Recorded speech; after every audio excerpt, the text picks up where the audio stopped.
I want you to hit me as hard as you can.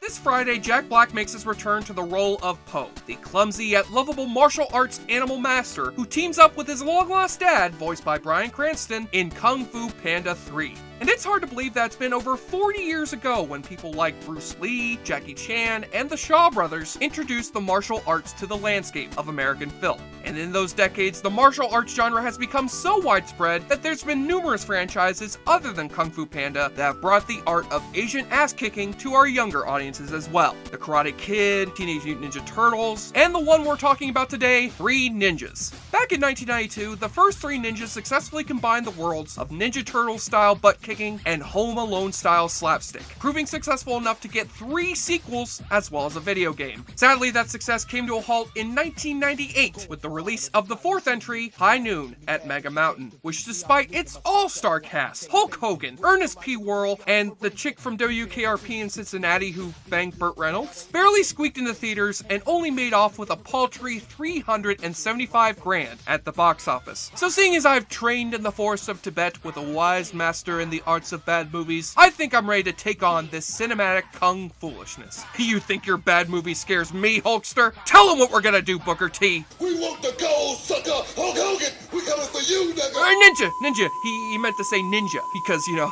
3 ninjas.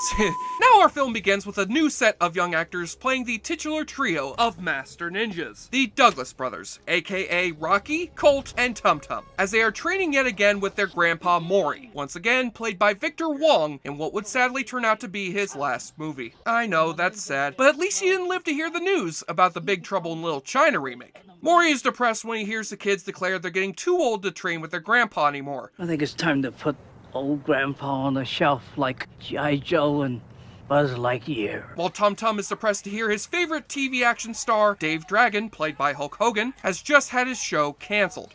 After 15 years, the network decided to pull the plug on our show. You see, kids, your pal Dave Dragon was really mad one night and said some really mean things about a certain race of people that he didn't mean. I'm not a racist. I never should have said what I said. It was wrong. But thankfully, Dave Dragon is having his farewell performance at the theme park Mega Mountain, where Tum Tum is having his birthday party, and the kids join their nude next-door neighbor Jennifer in partying it up at Mega Mountain. But they come across a threat far greater than crack-addicted ride attendants, or long lines, or $20 souvenir cups of soda. A group of terrorists who take the park hostage in exchange for a $40 million score from the park's owner, as led by Lothar Zog, played by Jim Varney, and Medusa, played by Lonnie Anderson. Yes, that is a 53-year-old and heavily Botoxed Lonnie Anderson wearing leather fetish gear.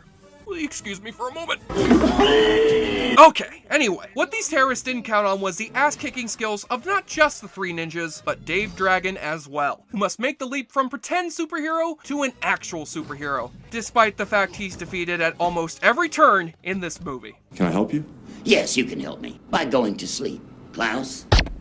Those bastards, they shot him with invisible darts! So I don't think I even need to say it, but for a movie that has Hulk Hogan teaming up with child ninjas to fight terrorists at a theme park, this movie's pretty goddamn bad. I mean, you know this movie's gonna be silly as fuck, but seeing as this was released in theaters, you don't expect it to be this amateurish. The CGI is abysmal, the kid actors are stiff and charmless, the stunt doubling is so fucking obvious, and you can even see the shadow of a boom mic in the background. But it sure makes for a hilariously pathetic movie watching experience. For one thing, when the scariest thing your group of terrorists can do to the hostages is stop their roller coaster in midair, that doesn't prove much of a threat. Then you've got a complete checklist of every trope from every 90s kids movie ever made. We've got bumbling Three Stooges henchmen, we've got a jackass bully kid. What are you, chicken?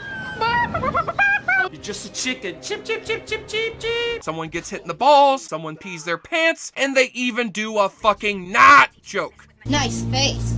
Yeah, nice face. Nah.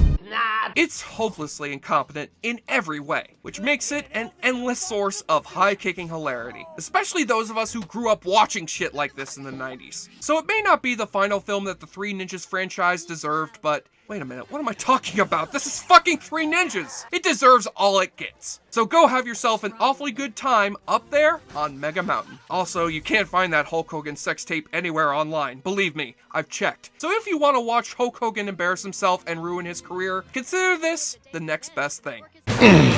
Brother. Now begins your training in the ways of cinematic alcoholism. So become one with your beer glass and get ready to master the awfully good drinking game. Take a shot or drink every time Hulk Hogan or the Three Ninjas do the Dave Dragon salute. Hulk, if you want your fans to think you're not racist, then don't make these little kids do Nazi salutes.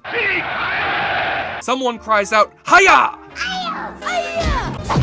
No, kids. Didn't your sensei Nicolas Cage teach you anything? You're supposed to say it like this. Hi, fucking yeah! Someone is clearly replaced with their stuntman. Then again, maybe I'm wrong. Maybe Jim Varney just had the ability to randomly change into an Asian man whenever he wanted.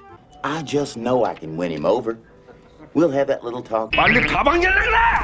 Team sports and transmission. And take a double shot, not just when Hulk Hogan screams out, "No! No!" But when Jim Varney breaks out the earnest laugh.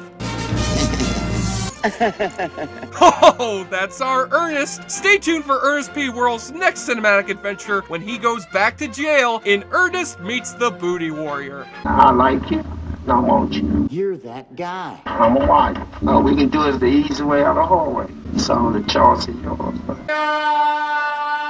I like movies. And on the nudie watch, oh well, you've got Hulk Hogan's rippling abs showing through the whole movie. You've got Lonnie Anderson and her Catwoman get up. Oh, sorry, I just gagged there for a minute. And as for Jim Varney, well, did he ever have a sex tape? I've always wondered about. Oh, no, he does not. Sorry, folks. Sorry to get your hopes up. On the enjoyableness continuum scale from Boulder Bruce, Three Ninjas High Noon at Mega Mountain doesn't kick much butt, but certainly flexes your funny bone, and knuckles up to an 8 out of 10. So Hulk Hogan, what did you think about this movie? One of the greatest movies the Hulkster's ever appeared in. Yeah, well, that's not saying a lot. I'm Jesse Shade for JoBlo.com, and since we can't find any footage from the Hulk Hogan sex tape, we leave you today with Awfully Good Movies Legally Allowed reenactment of the Hulk Hogan sex tape. Brother.